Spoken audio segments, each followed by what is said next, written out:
A psicologia é uma ciência bem branca. Concorda? Sim. Né? A psicologia é uma ciência bem branca porque as matrizes são europeias, americanas, os autores são todos embranquecidos e para os centros coloniais do mundo, para eles não interessa discutir as questões. Quem tem que discutir racismo somos nós, aqui na periferia, porque a gente sofre, somos nós que sofremos essas dores. O que faz com que a nossa profissão seja, embora muita coisa tenha melhorado. No CFP, a gente tem uma comissão, né, que estuda questões étnico-raciais. A gente está em Alagoas, né, tem aqui o CRP15. Bom, eu quero te perguntar assim, na sua percepção, como é que você tem visto o envolvimento da categoria com esse tema? Você pode falar tanto o que é que você tem visto em âmbito nacional, em âmbito mais local. É um movimento muito pequeno, é um movimento fraco, é um movimento que está forte, está se expandindo. Como é que você vê? Eu ainda vejo como algo pequeno. Certo. Para o que nós vivenciamos hoje, assim, né? De crescimento da psicologia mesmo. Mas também está em expansão. Eu também percebo que está crescendo, né? Aqui no nosso conselho, tem 1 ano que nós temos a Comissão de Igualdade Racial. Está ativa? Eu estou fazendo parte, Sim. está ativa. Nós tivemos alguns grupos de estudos. E os grupos de estudos foram bem procurados esse ano, né? Tivemos 2 eventos já. O primeiro foi ano passado, outro foi esse ano. E também teve uma procura considerável. E a gente espera que melhore. Acho que também tem a questão de divulgação e movimentação nesse sentido. Mas eu também percebo que existe uma resistência de falar desses temas. É como você falou. Sim. É como se algumas pessoas ainda acreditassem que quem tem que discutir isso somos nós, assim. E isso não é verdade, né? Assim, o próprio Conselho Federal, né? Na verdade, até o nosso Código de Ética diz que a nossa postura diante de preconceito e discriminação precisa ser uma postura combativa. A gente não Sim. pode aceitar que determinadas situações aconteçam, né? Não tem essa neutralidade. Não existe essa neutralidade que acabam que pessoas brancas querem se proteger de alguma forma, assim, né? Na verdade, não tomar partido, né? Não querem se posicionar, essa palavra. E eles colocam isso como em nome da neutralidade. E essa neutralidade, ela não existe. Sim. Diante desses contextos de opressão. Se eu não me engano, é Sueli Carneiro também que tem uma frase assim. Diz, né? Que não existe neutralidade diante de opressão. E aí, é isso, assim, ainda existe muita resistência, ainda pegam algumas coisas de uma maneira muito distorcida para não se posicionar, para não estudar sobre. Como é que nós temos aí uma maioria, uma população, né, de maioria negra Sim. no Brasil e as pessoas não querem discutir isso, né? Como é que dizem que eu já ouvi isso, né? Eu não vejo cor no meu consultório. Como isso Como não? acontece, né? E tá vendo o que então? Não tá vendo a pessoa, né? E isso a gente pode até dizer que é crime mesmo, né? Porque tá no nosso código de ética Sim. dizendo que precisa ser dessa forma, que a gente precisa ir combater os preconceitos e as discriminações. Então, o movimento é lento, eu sinto que está acontecendo. Eu conheço, né, alguns psicólogos negros que têm trazido esse tema para diversas abordagens, assim, diante das abordagens que existem. Eu conheço algumas pessoas, graças também ao curso de formação, né? Eu ia te perguntar, foi um curso de formação em clínica racializada, foi Isso. uma pós? Foi um curso de formação. Me fala um pouquinho São como é que foi essa duas meninas experiência. lá de Salvador, e aí foi online. Sim. Eu acompanho ela já há um tempo, e foi muito importante para mim, porque abriu essa chance mesmo de eu conhecer vários profissionais, né? Temos um grupo no WhatsApp, então a gente vai mantendo contato ali de troca profissional.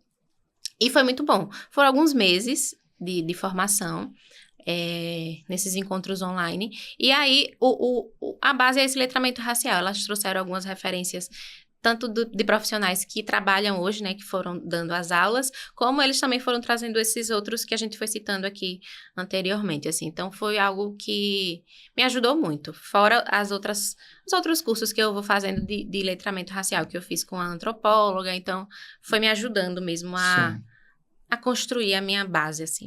Quando você fala de uma resistência, você está falando de resistência de psicólogos e psicólogas a entenderem essa provocação da clínica racializada? Você acha que dentro da categoria tem... Que tem resistência na sociedade como um todo, a gente sabe.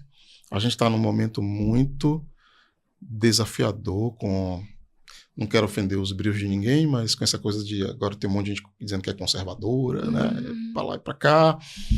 Eu parei de ler comentário em rede social, viu? Porque é cada coisa... Assim, antigamente as pessoas tinham vergonha de ser racistas. Hoje parece que elas têm orgulho, né? Você percebe, quando você fala em resistência, você está falando dos próprios psicólogos e psicólogas? Também tem, Paulo. Eu digo isso, assim, porque a gente fez esses eventos. Sim. E foram gratuitos, por exemplo, né? Os do conselho. Os do CRP15. Isso. E tem aquele boom, então, tipo, muitas pessoas se inscreveram para esse último agora, que foi agora em novembro. Não, foi início de dezembro. Enfim. Acabaram as inscrições, mas eu acho que se foram um terço foi muito. Tipo assim, não tinha mais inscrições disponíveis, eram 100 inscritos, se eu não me engano, para o espaço. E eu acho que tinham umas 30 pessoas, sabe? Então, tipo assim, existe um... vamos. Mas na hora mesmo... As pessoas fizeram a inscrição pra trás. E não foram. Isso. E é um movimento que eu vejo ainda muito comum quando a gente vai falar desse tema. Sim. Sabe? Bom, isso aí, sinceramente, eu não consigo entender, né? Porque as pessoas se comportam assim. Eu tô aqui lembrando o seguinte, apesar dessa resistência que a gente está falando dentro da categoria, o CFP tem provocado a categoria, né? Tem uma comissão lá, como eu falei. Se eu não me engano, tem uma referência técnica... Tem. Não tem? Tem. Do CREPOP. Referência técnica para atuação de psicólogos e psicólogas em questões étnico-raciais. Isso, tem. Que mais? Bom, enfim. Tem mais de uma, eu acho, viu? Mais de uma referência? Notas para a psicologia antirracista. Tem essa que você falou. Documentos do CFP, você está falando? Isso. Tudo lá disponível, gratuito. Tem um prêmio também hoje, Virgínia Bicudo, se eu não me engano, que também... premia, assim, estudos nessa área, né? Pessoas que vêm estudando nessa área, então... Prêmio de excelência acadêmica, é isso? Prêmio para tese, dissertação. Interessante. É importante a gente divulgar isso. Eu lhe perguntei, mas, assim, um pouquinho que eu lembro de ter visto, pelo menos em rede social, eu vi isso, assim. Psicólogos e psicólogas desprezando essa questão. Muita gente ainda acha, né, Clarissa, que a gente está falando de vitimismo. Muita gente ainda acha que o Brasil não é uma sociedade extremamente racista. Quando as pessoas usam esse argumento do vitimismo, do mimimi, como é que você costuma se posicionar?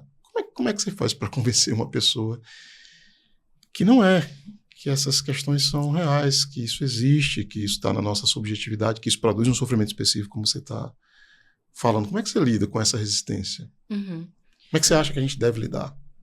Olha, quando os argumentos são esses, eu costumo ignorar, Paulo. Porque para mim não tem nem como discutir ou tentar fazer nada.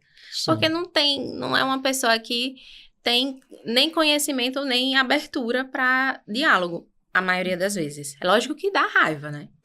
Dá um ódio, assim. É melhor evitar ler, né? Mas é porque nunca chegou diretamente para mim, assim, essa fala. Mas eu costumo ignorar. Tipo assim, não tô nem vendo.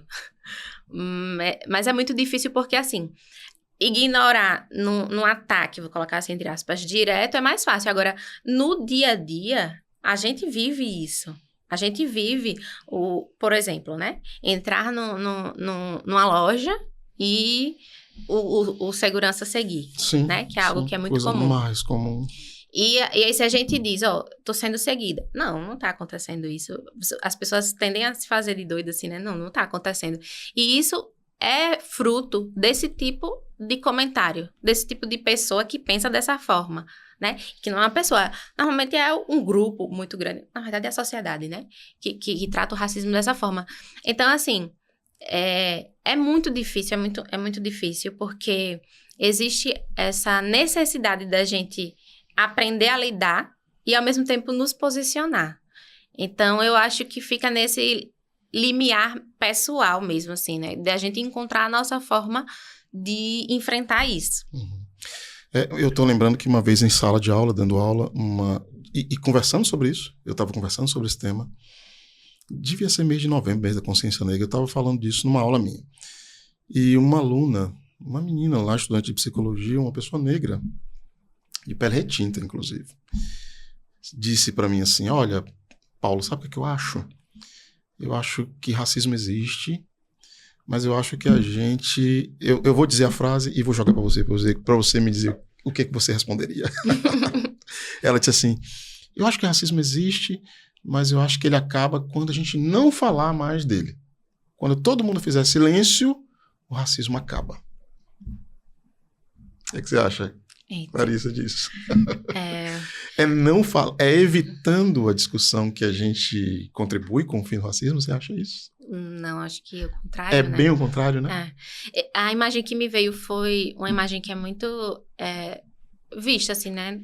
Pelo menos na internet passa muito. De uma escrava, não sei se você sabe, Não. que ela tem a boca amarrada com ferro. Eu acho que eu já vi isso. Pronto. Que era muito utilizado com as escravas de dentro de casa, que elas não podiam falar. Então, sim, me veio essa imagem quando você falou. Porque é justamente como eles querem que a gente se comporte. exato. Então, eles querem que a gente não fale. E a gente não falar tira o nosso lugar, a gente perde o nosso lugar. Sim. Eles não vão dar. Eles não vão dividir, muito menos sair do lugar deles e colocar uma pessoa negra. Então, a gente vai precisar brigar. Infelizmente, eu nem queria. De verdade, assim, é uma coisa que eu digo muitas vezes, eu já disse isso, né, em palestras. O lugar que eu me coloco hoje, o lugar que eu encontrei foi esse lugar de acolher as pessoas, né, de estar meio que, de certa forma, assim, por trás. Porque, de certa forma, num lugar combativo, de frente, eu tenho algumas referências, assim, até na comissão, que eu vejo que colegas vão muito à frente desse combate do racismo, e eu acho que eu não aguentaria. Como assim, vou muito à frente? Por exemplo, são pessoas mais firmes no combate mesmo, assim, mais da luta. Sim, pronto, sim, mas sim. Que dizem assim, mais militantes. Sim. Elas são muito mais à frente da luta e eu não consigo me ver exatamente nesse lugar porque me dói muito.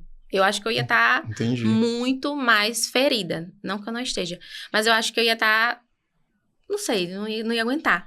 Então, eu digo que o meu lugar é esse, de acolher. Eu acolho as pessoas, eu me acolho e fico nesse processo, que eu sei que é muito importante também.